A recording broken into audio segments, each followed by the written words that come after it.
اس پر اللہ کے رسول صلی اللہ علیہ وآلہ وسلم نے فرمایا، تم میں سے کون ہے مجھ جیسا؟ میں تو رات اپنے رب کے پاس گزارتا ہوں، وہ مجھے کھلاتا اور پلاتا ہے۔ حضور کا اصل مقام، ان کی اصل حیثیت تو صرف اور صرف اللہ تعالیٰ ہی جان سکتا ہے۔ کسی جج نے آج تک نماز ادا کرائی؟ کبھی کسی پولیس آفیسر کو آپ نے دیکھا ہے جمعے کا خطبہ دیتے ہوئے؟ نہیں۔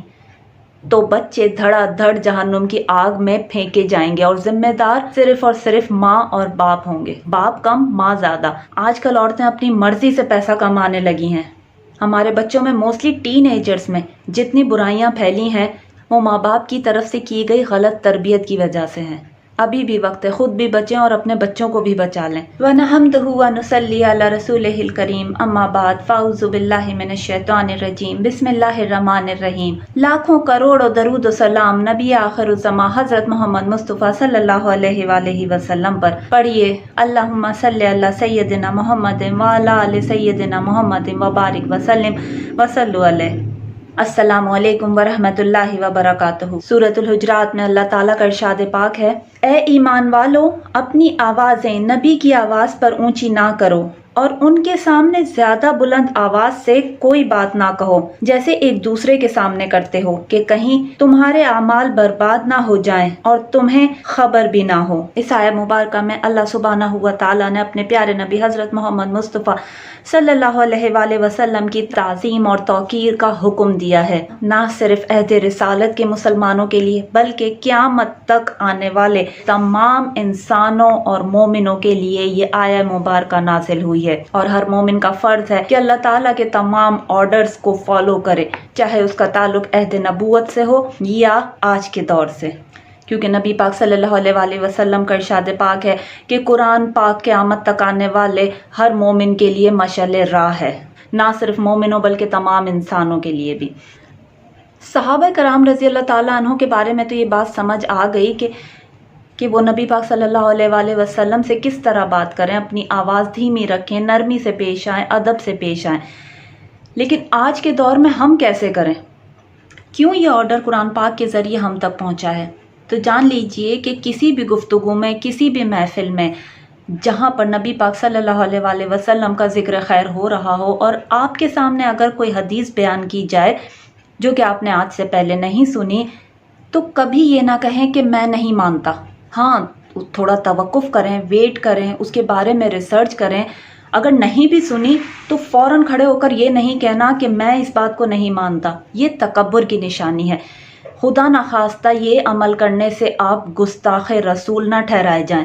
بے شک رسول خدا صلی اللہ علیہ وآلہ وسلم اس دنیا میں فزیکلی موجود نہیں ہیں، لیکن ہمارے درمیان وہ اپنی احادیث کی صورت میں موجود ہیں، اپنی سنت کی صورت میں موجود ہیں، اپنے ذکر کی صورت میں موجود ہیں۔ جب جب ان کا ذکر آئے گا، ہر مومن کے اوپر فرض ہے کہ وہ اس ذکر کی بھی اسی طرح تعظیم اور توقیر کرے جیسے نبی پاک صلی اللہ علیہ وآلہ وسلم کی جاتی ہے۔ کہیں ہم سے کوئی گستاخی نہ ہو جائے، کہیں سوء ادب ہمارے ہاتھ سے نہ چھوٹے۔ ایسا کرنے سے کہیں آپ کے تمام نیک اعمال برباد نہ ہو جائیں۔ آپ کہیں میں نے تو کوئی گناہ نہیں کیا، کوئی جھوٹ نہیں بولا، چوری نہیں کی، کوئی زنا نہیں کیا، لیکن کیا معلوم کہ صرف سوء ادب ہاتھ سے چھوڑنے پر ہی نیکیاں برباد ہو گئیں، کہ کہیں تمہارے اعمال برباد نہ ہو جائیں اور تمہیں خبر بھی نہ ہو۔ البتہ ایک بات اپنے ذہن میں رکھیں کہ ضروری نہیں کہ آپ ہر حدیث پاک کو فوراً تسلیم کر لیں، فوراً مان لیں۔ آپ ریسرچ کریں، اس کی اوپر تحقیق کریں کہ واقعی یہ حدیث ویلڈ بھی ہے یا نہیں، کیونکہ آج کل ہماری سوسائٹی میں یہ بات عام ہو چکی ہے کہ رسول اللہ صلی اللہ علیہ وآلہ وسلم کے نام مبارک سے کوئی بھی بات اپنی طرف سے ریلیٹ کر دی جاتی ہے اور اس کو حدیث کہہ کر آگے فارورڈ کرنا شروع کر دیتے ہیں۔ تو تحقیق کرنا، اس پر ریسرچ کرنا آپ کا فرض ہے، ضرور کریں، کیونکہ محدثین کی بڑی محنت ہے، انہوں نے دن رات ایک کر کے سالہ سال لگا کے تمام احادیث جمع کی ہیں۔ تو تھوڑی سی ذمہ داری ہم بھی نبھائیں کہ آیا یہ حدیث پاک ویلڈ ہے یا ضعیف۔ اب ہمارے لیے کیا ہے حضور، کیا ہے رسول خدا، اس بات کا اندازہ صرف ایک چھوٹی سی مثال سے لگائیے۔ کسی بھی سیاسی لیڈر کی ایک کال پر پورا شہر بند ہو جاتا ہے، ساری دکانیں بند، کاروبار بند۔ کراچی کے حالات سب کے سامنے ہیں، بھائی نے ایک کال دی، نہ صرف کراچی، پورا سندھ بند ہو۔ خان صاحب کے ایک ایکشن پر پورا ملک اپنے گھروں سے نکل آیا۔ کیا عورتیں، کیا بچے، کیا مرد، پڑھا لکھا طبقہ، ہر کوئی اپنے گھروں سے نکل آیا۔ یہ ہے ہمارے پولیٹیکل لیڈرز کے ساتھ جذباتی وابستگی، ایموشنل اٹیچمنٹ۔ صرف سوسائٹی میں قانون یا لاز کافی نہیں ہیں، انسانی نیچر ہے کہ وہ کسی نہ کسی کو اپنا آئیڈیل ضرور بناتا ہے۔ میرے ٹیچر نے اپنی آنکھوں سے دیکھا ہے عرب سوسائٹی کے اندر کہ دو لوگ لڑ رہے ہوں، آپس میں گتھم گتھا ہوئے ہیں، ایک دوسرے کا سر پھاڑنے کو تیار، کسی تیسرے نے کہا صلی اللہ علی النبی تو دونوں خاموش، جیسے جلتی لکڑیوں پر کسی نے پانی ڈال دیا ہو۔ اس طرح کی جذباتی وابستگی، ایموشنل اٹیچمنٹ ضروری ہے ہمارے معاشرے کے لیے۔ اگر یہ اٹیچمنٹ نہیں ہے رسول خدا کے ساتھ تو شیرازہ بکھر جائے گا سوسائٹی کا، ساری ویلیوز، سارا سوشل انفراسٹرکچر سب ختم ہو جائے گا، جو کہ آلریڈی ختم ہو ہی چکا ہے، اور جو تھوڑی بہت ویلیوز بچی ہیں وہ بھی نہیں رہیں گی۔ ہر شخص پر لازم ہے کہ رسول اللہ صلی اللہ علیہ وآلہ وسلم کی پرسنالٹی، ان کا حسن سلوک، ان کی دل آویزی، ان کا حسن کردار، ان کا حسن اخلاق مین اٹریکشن بنائے اپنے لیے۔ یہ معاملہ تو ہو گیا رسول خدا صلی اللہ علیہ وآلہ وسلم کی تعظیم اور توقیر کا، ان کو فالو کرنے کا، ان کو عزیز رکھنے کا۔ اب کوشش کرتے ہیں حضور کے مقام کو سمجھنے کی۔ کچھ لوگ تو حضور کی تعریف میں، صلی اللہ علیہ وآلہ وسلم کی تعریف میں بہت کچھ لکھتے ہیں، آپ کی آنکھیں، آپ کی زلفیں، آپ کی رنگت، آپ کی کملی، آپ کا سایہ نہیں تھا۔ یہ تمام باتیں اپنی جگہ پر بالکل درست ہیں، اس میں کوئی شک و شبہات نہیں، مگر اصل پہچان ان کی رسول کی حیثیت سے ہے، وہ حیثیت جہاں جبریل علیہ السلام کے بھی پر جل رہے ہیں۔ یہ حیثیت کون جان سکتا ہے؟ ایک چھوٹی سی مثال آپ کے ساتھ شیئر کرتی ہوں کہ حضور صلی اللہ علیہ وآلہ وسلم یوم وصال رکھا کرتے تھے۔ ایک دن روزہ رکھا، شام کو افطار نہیں کیا، روزہ چل رہا ہے، رات بھر تک روزہ چلتا رہا، اگلے دن تک پھر روزہ چل رہا ہے، دوسرے دن بھی افطار نہیں کیا، تیسرے دن بھی افطار نہیں کیا۔ صحابہ کرام نے اجازت مانگی کہ یا رسول اللہ ہمیں بھی اجازت دیں کہ ہم آپ کی طرح کا روزہ رکھ سکیں۔ آپ نے فرمایا نہیں۔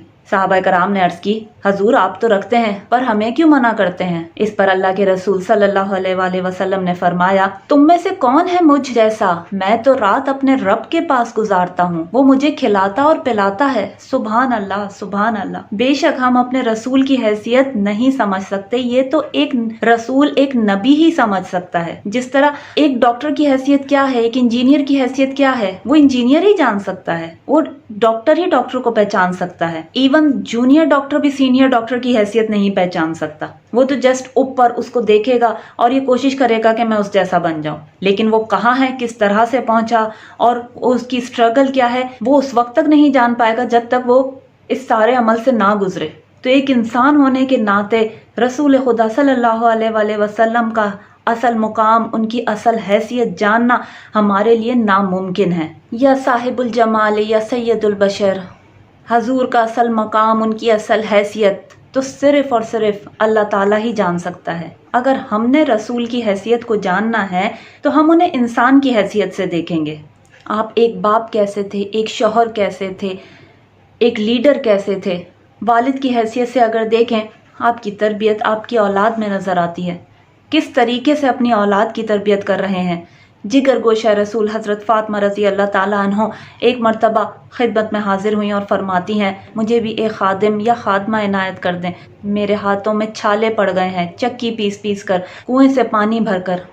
سوچیں کیا گزری ہوگی ایک باپ کے دل پر، بیٹی کی تکلیف، سب سے پیاری صاحبزادی، نور نظر، لخت جگر، مگر فرمایا کہ بیٹی یہ ساری چیزیں ہمارے لیے نہیں ہیں، ہاں ان تمام چیزوں سے بہتر میں تمہیں دیتا ہوں تسبیح فاطمہ، جو ہم سب کو معلوم ہے 33 ہر نماز کے بعد 33 دفعہ سبحان اللہ، 33 مرتبہ الحمدللہ اور 33 مرتبہ اللہ اکبر۔ فرمایا یہ تسبیح کرنے سے تمہیں گھر کے کام کاج میں تھکن نہیں ہوا کرے گی اور اللہ تعالیٰ کے پاس تو درجات بلند ہوں گے ہی۔ اس کے ساتھ ساتھ حضرت عائشہ رضی اللہ تعالیٰ عنہ سے پوچھیں کہ حضور کیسے شوہر تھے صلی اللہ علیہ وآلہ وسلم؟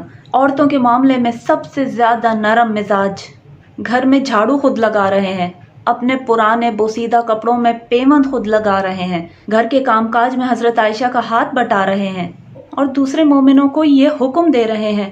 حدیث پاک کے الفاظ ہیں اے مومنوں، عورتوں کے معاملے میں ہمیشہ اللہ تعالیٰ سے ڈرتے رہو، بحیثیت انسان کے روپ میں اعلیٰ ترین مقام پر فائز ہیں۔ انسان کا وہ کون سا روپ ہے جو آپ کی پرسنالٹی میں موجود نہیں؟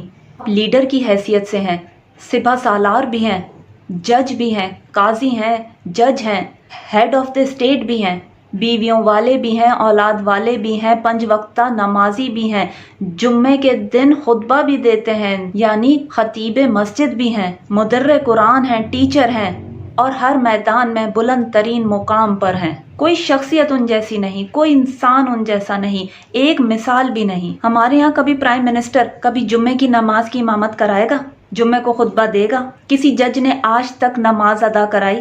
ہاں، پہلی صف میں VIP جگہ ضرور بک ہوتی ہے ان کی۔ کبھی کسی پولیس آفیسر کو آپ نے دیکھا ہے جمعے کا خطبہ دیتے ہوئے؟ نہیں۔ اپنی سورس آف اٹریکشن بنانا ہے تو ایک ایسے انسان کو بنائے جس کی دنیا میں جس کی کوئی مثال نہیں ملتی اور قیامت تک ملے گی بھی نہیں۔